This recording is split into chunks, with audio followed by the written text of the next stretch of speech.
Right. Okay. So we're already. I can't quite believe this. But we are on lesson number 5 this week, and we've been doing quite a lot of different things. Recently, we've started looking at mountainscapes for our landscape project, which has obviously got lots of foliage and things on it. So it gives us a chance to look at those elements within our picture. But we've also talked for a couple of weeks about atmospheric perspective and how to create that sense of space by having perhaps a really detailed and crisp foreground, and then the background being much more softer with less detail and lighter tones, as opposed to the dark tones in the middle ground and the foreground. And I gave everybody some mountain pictures to work from. And last week, some of you may have started to sketch out your landscapes and things like that, your mountainscapes, so that we could also apply some coloured ink to those drawings. So we're going to continue with that this evening. I'm going to finish my one off. And the thing I've decided that we could do is use these ink landscapes that we're doing with the colour as an underpainting to then work back over the top of with acrylic paints. So we're going to have a look at a couple of artists that we could possibly use for that. I realise a lot of you won't be quite ready for that yet, because I fully expected everyone to be working with the inks this evening. So we'll carry on down that sort of route. Oh, hello, it's Brian. And I may also get to the painting bit this evening. So I will talk to you a little bit about what I'm going to do. But I've got to finish one off as well first. So we'll have a look at that in a few minutes to remind us where we were. Okay, so I've got a few artists that I collected from the internet for us to have a look at. So these were the kinds of pictures that I suggested, which would be a really good subject, mostly because we've got very clear and distinct areas of foreground, midground, and then background. And if you remember last week, I drew over the top of one of these photographs in order to illustrate where those details would fall within the landscape. So if you haven't chosen a picture like this yet, they are on the drive, so you can download whichever one you'd like to do. And I did create a little bit of a grid over the top, or I folded the paper that I'd printed it on in order to divide the space up and help me to draw the shapes in the right place. And you'll remember me talking about drawing the bigger shapes first of all, before you go into the detail, in order to get your composition and your perspective outlines of those shapes sorted out before you then start going in with the detail, which would mostly be with the inks and the brushes. Okay, so I'll just show, I've got a couple of artists which you will have heard of before. So the first one is this artist just here, if I just get rid of the black and white ones. So these are pictures by Camille Pissarro. And he was a leading figure in Impressionism and Post-Impressionism. And he developed a variety of painting techniques during his whole career and things. And he was influenced, and he influenced lots of different artists. So kind of a bit of a breakdown of a couple of the points about his techniques would be his use of broken brush strokes. So if I just choose I'm going to choose that one just there, and I'll zoom in a little bit closer. So it's quite a nice example. I'm just getting nice and close. So this is the kind of thing I'm hoping, or some of the things that I'm hoping that we can explore with the paint. So he used small and distinct brush strokes to depict the light and the texture on his pictures. So you can see from this picture that there are very tiny brush strokes on there, all of which come together obviously to make the picture. He avoided blending colours smoothly and leaving these kind of visible dabs of paint to create almost like a shimmering effect in his work. And then those colours, which weren't like blended and things, from a distance to the viewer would kind of mix a little bit and blend. So that was something that the pointillist artist George Seurat would have done. And he was inspired later on by that artist as well. And he used lots of natural colours that are often soft and muted tones rather than being overly contrasty. We've got this kind of lovely soft effect, which goes really nicely with the kind of effect of these sorts of landscapes, and very much so with the impressionist effect that so many people love, and I love as well. And he also liked to capture, as Impressionists did, the light and the seasons and the weather in his paintings as well. So I'm looking forward to having a little play around with some of these techniques on our mountain landscapes a little bit. But if I zoom in even closer, you can see, even when you get like this close, how gorgeous the different brush strokes are, and how they've been layered on top of each other. It's so rich with beautiful colour. So, and I'm thinking perhaps with my mountain landscape that I'm working with, I will start some of these ideas just to explore some techniques towards the background of our picture. So in the mountains and things like that. And who knows, may carry on working towards the front with that as well. But first I'm going to finish it off. Right, and then we've got one that's quite different, which again you'll be really familiar with as somebody who's interested in art, is this artist. Not that one, but just switch that off. There you go. Right, so this artist, who is Cézanne, and he was. Here, let me just get these pictures sorted. Hang on. There you go. Got it. I always have trouble with this. There we go. So Cézanne was highly influential. His techniques profoundly influenced movements like Cubism and Modernism a lot later, because he had this really distinct approach to form, the shapes of things, colour and spatial relationships in a landscape. So I like both of these pictures, but they've got really clear sort of uses of colour. They've got kind of lines in there as well.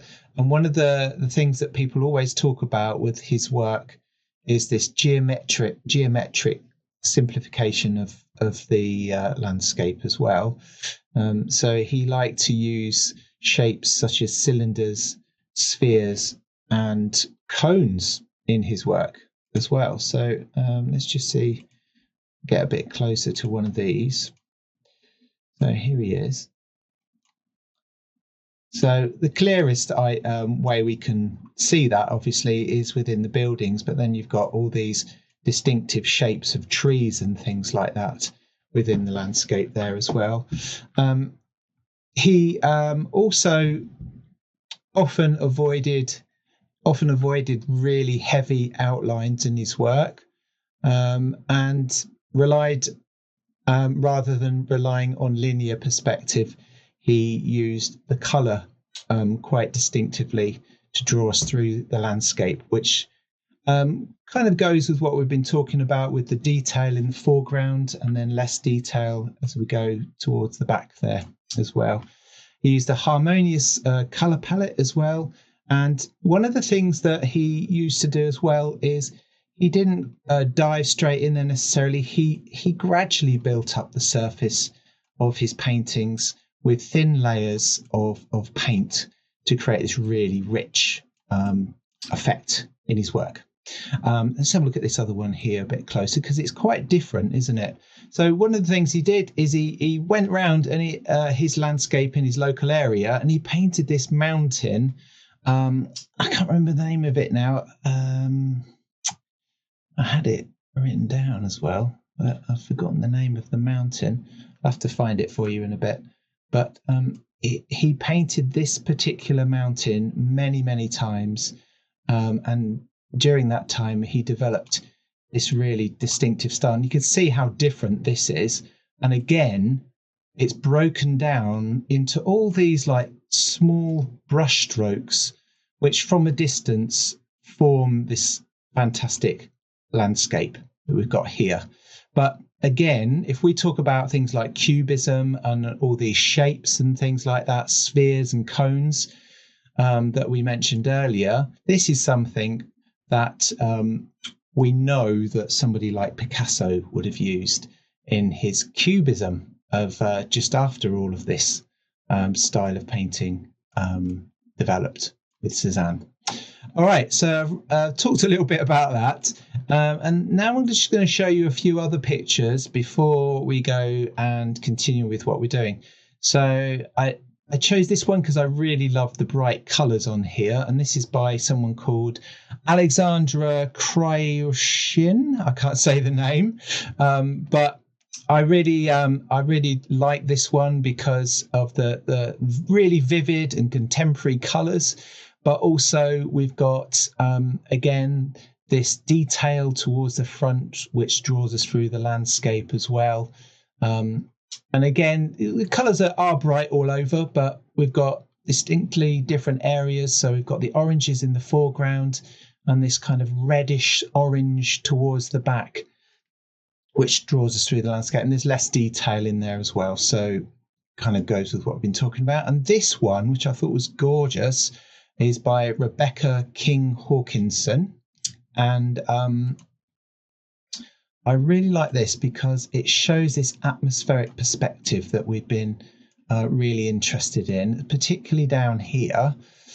So you've got really clear foliage in the foreground, and then you can see these overlapping bushes or scrub as we go back through the landscape. Then suddenly the colour changes into these beautiful soft blues rather than the super detail in the back. But it really gives you a sense again, doesn't it, of superb space and atmospheric perspective, which we've been talking about a little bit. Right, and then finally, I just found these, which I thought were gorgeous.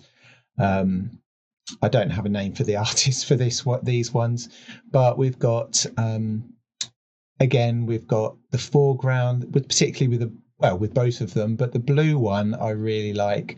It's much more contrasty, isn't it? So we talk about Cézanne with the soft colours and Pissarro with the subdued marks and colours. These ones are really contrasty and very, very contemporary, but still, again, have this sense of perspective in there. So you've got the blue mountains towards the background, the sun, and then this sharp detail in the foreground. So I just want to show you those because I'm hoping that we can work towards this in the next few weeks. And I'll be talking about painting techniques and things like that. Might even do that today if I get through my picture. Okay, so over on the desktop, this is where I was last week with this one. And I've been working from this photograph that you can see on the screen here, and I'm going to continue with that. So just as a reminder, some of the marks that I was doing, some of the painting that I was doing, which is great for where we're headed, is up towards the back there. I've done the mountain with soft washes of colour, and I've layered some of that. So, and we were saying, some people were saying, oh, it's a bit like watercolour really. And yes, it is. And then as you move down here, we've got the midground where it's gone a bit darker, but I've done more kind of a dabbing technique in here to represent the leaves on these trees. And was also talking about negative spaces and positive spaces. So I'm using the light to bring this section of trees forward, and then the dark behind it. Some of the midground can cross over the background there, as well. So the tree is extending up there. And then as we move down, of course, we've got this really nice rocky sort of area, which I've been painting from the photograph. And I've used much more distinct brush strokes to create the texture of the rock, because we're much more close to the viewer, if you like, or to the person, or to the foreground. So I've been building up much more detail and texture in this area, which is where I'm going to continue tonight. So the idea will be for me then to paint directly on top of this by using it as an underpainting. So for me, it's not too much of a worry, because I don't mind doing this. But if you created a really beautiful ink drawing and you don't want to do that, you could perhaps just start a new piece, or you could make a photocopy of this as well and then work onto the photocopy. Because I can understand if you spend a bit of time on this, you may not want to paint over it, but I'm kind of up for the challenge. So we'll see how that goes in the next couple of weeks. But I'll talk individually about some different ways of using acrylic paint as well next week, or even perhaps today if I get to that bit. All right. So working on this with the inks like we were last week, but hopefully it just gives you a bit more time to spend on this, so you can really get into the idea of atmospheric perspective and so forth. But yeah, so it's quite a lot of fun at the moment, and I hope you're enjoying it. So does anyone have any questions on anything I've talked about so far? No? And where is everybody? What stage is everybody at the moment? So after a little bit of a chat anyway, I carry on, as you'll see from the video here. You'll see me working on the rest of the foreground and perhaps going back over a few other little areas as well. Particularly those like back trees there, the lighter trees, I add a few more shadows in to make them feel like they're tucked behind each other and so forth as well. You'll see that in a few minutes. So I've always got importantly, always got the photograph out in front of me, so I can refer to all the different lines and marks that I'm going to put in to create this close-up foreground effect of the rocks, to draw that information closer to us, put more information in because we're closer up and there's not as much moisture and dust between us and the subject in the foreground. So you can see I'm building it up. I do always work quite loosely. I'm not trying to do everything absolutely perfect and exact. I'm more exploring my own mark making, but also what is in front of me on the photograph and combining those things together to make something interesting, I hope, and a bit more interesting. So one of the things that I noticed a few students who did this one, you need to make sure that you have the deep shadows as well as the mark making in the foreground, and that will certainly help to create this sense of sculptural form in those rocks as well. So there's some quite deep shadows towards the bottom of those rocks, particularly where the water goes right in between. You can see how dark it is and everything else. And there's nothing wrong with exaggerating things a little bit to make things stand out a little bit more. So, and here I'm just talking about how I've looked at different elements. There is an element as well of being selective about how much and what information and what tones and shadows you're going to use to make this as effective as possible too.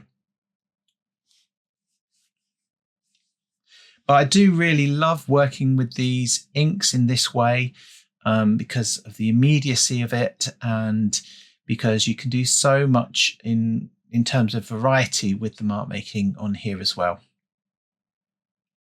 So again, it's not just about having dark areas, it's about having those mid-tones in there at the foreground and combining that with mark making. You see I'm going back over some areas as well to make them give them a bit more depth and so forth.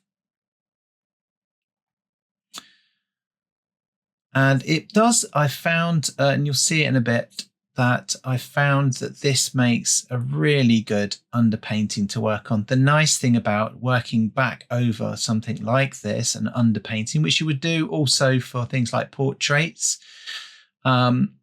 is that you've got all of the, you know, the proportions and everything in place. And it's a case of then exploring how the color works, how the paint works back over the top once all of that is in place. One thing I didn't use on here was use any candle wax or wax crayon or anything like that to create a resist effect. Some students have done that and really effectively.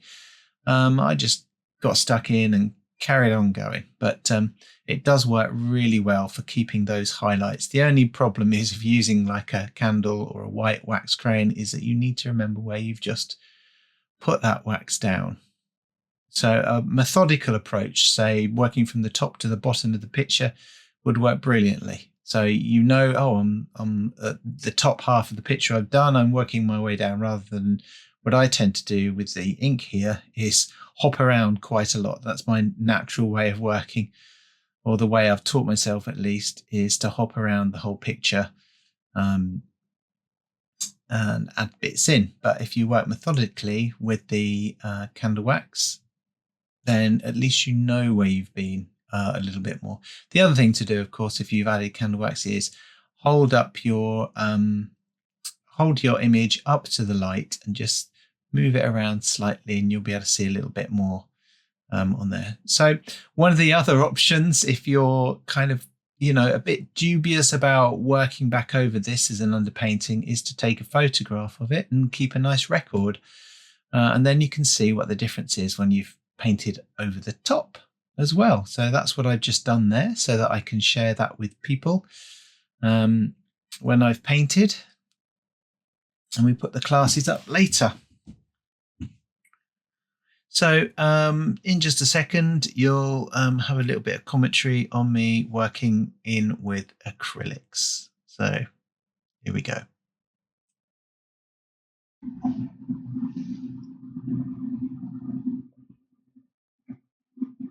So I'm using a bit of acrylic now on the background here. I'm just using a really tiny flat brush, because I can get these nice mini brush strokes, much like you can see on this Pissarro sort of sky here. So I'm doing a Pissarro sky on my mountainscape with a bit of white and a little bit of cerulean hue.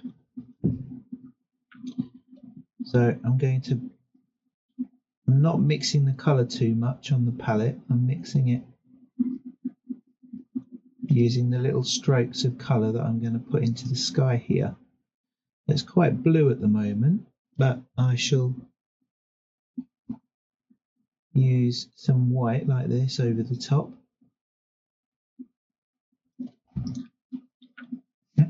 Whilst eating a biscuit.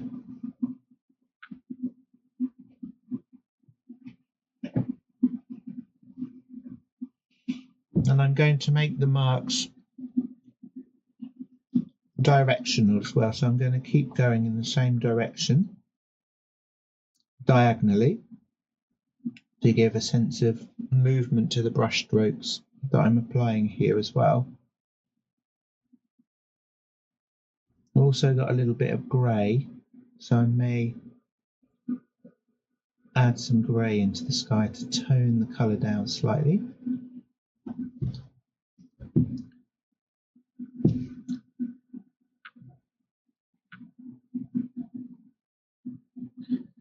So often in the past we use a background colour, but I'm going to work over this ink drawing instead, so I'm not going to worry too much about any additional washes of colour. I'm just going to work straight into this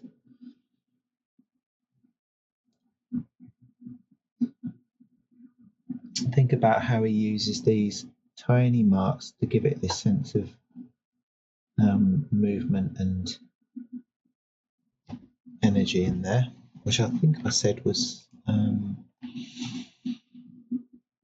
it's almost like a pointillist technique, isn't it, that I mentioned? Very thick just then. Yeah, it's nice. Yeah. So I just carrying on now working with the acrylic paints, and I've not worked over an ink drawing like this before, but once I got going, actually I really started to enjoy it, because you can relax, you can try out the mark making skills like I've been explaining, you can enjoy the whole process, and you should already have kind of worked out what your atmospheric perspective needs to be. As you can see on here, and as we've been talking about, I've taken inspiration from the artist, haven't I? George Seurat. Not George Seurat. Sorry, Pissarro. Camille Pissarro. I've taken inspiration from that artist with this sky that we've got here. And I do manage to start working down into the mountains a little bit as well. The small problem was, of course, that I don't have on me or with me at this time a colour photograph.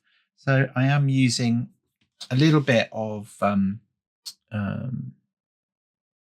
just inspiration, I suppose, or a little bit of my own ideas regarding what colours I might be able to see.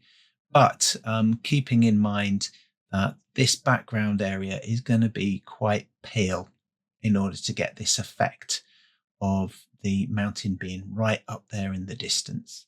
And the other thing to do, of course, if you need some more ideas about what to do, then just have a look back at your photograph or the subject you're working from, and put some more ideas into the mark making that you're doing in areas like the mountain and so forth. So yeah, like I said, really enjoying this process at this point. And I have almost stuck with the colours that I've already put in here, but I will, as you might see, I don't know if I get that far in this session, but you'll see I start to bring in some other colours. I think I do this tree, actually. You'll see me doing the tree in a few minutes. There, I'm just putting in a touch of green, which has been lightened, tinted with a touch of the blue, a touch of the grey, and a little bit of, obviously, the white.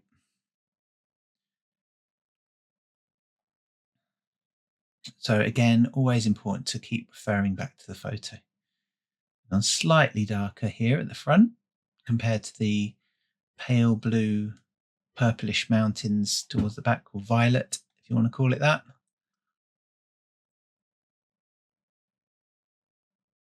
And I'm still, as you can see from the brush there, I'm still using these very small brush strokes, just like Camille Pissarro. And there we go. So this tree obviously is much darker than the background because it is actually part of midground. So even if I put in quite dark tones on these trees, I can go back and lighten them up. There you go, I've lightened the background even more there with some quite distinct white blobs, dabs, if you want, of paint. But a lot of fun. And I hope you enjoyed today, and I'll talk to you again next week. Bye bye.